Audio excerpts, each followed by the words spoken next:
በመሪዎች ልጓም አልባነት ከጠፋ ሀገር በላይ በተከታዮች ልጓም አልባነት የጠፉ ሀገራቶች ብዙ ናቸው። ስነ ስርዓት ልንይዝ ይገባል። በቃ የብሔር ጠበቃ ከሆንክ ሂድና አንተ ብሔር ላይ ትምህርት ቤት ስራ።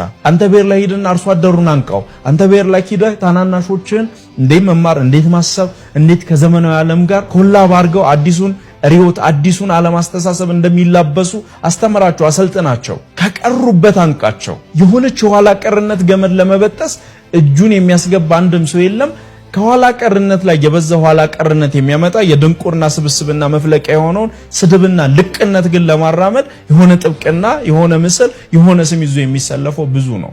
የሰካራም ጠበቃነት ንግድ እዚህ ሀገር ሊቆም ይገባል። ካለመጠን የጠጡ ሰዎች አሉ። ክፋት የጠጡ፣ የክፋት ሐሳብ የጠጡ፣ የክፋት ትርክት የጠጡ ሰዎች፣ የጠጡት ትርክት ደግሞ ባላንስ ያሳጣቸው ሰዎች፣ መቆም የማይችሉ ሰዎች፣ ያንተም የዛኛውንም ሂደት መዝነው የፍቅርን ዓለም ማስተጋባትና ማስመር የማይችሉ ከጥላቻው ውጭ የማይታያቸው ሰዎች አሉ። እነሱን ረፉ በላቸው። ጠበቃነት ለብሔር፣ ለፖለቲካ አስተሳሰብ፣ ለኢኮኖሚያዊ ጥቅም እንኳን ሲፈለግ በእውቀት ይሁን፣ በአስተሳሰብ ይሁን፣ በሐሳብ ይሁን ከሚንተከተክና ከሚንበለበል ስሜቶች ጠጋ ብላችሁ ብትጨብጧቸው አንድ ፍሬ ሐሳብ በሌላቸው ሰዎች የሚመራ የሆነ አይነት ትግል መጨረሻ ዋጋ የሚያስከፍል ነው። ስሜታችን አይደለም እውነታችንና ዕውቀታችን ነው የዚች ሀገር መፍትሄ የሚሆን።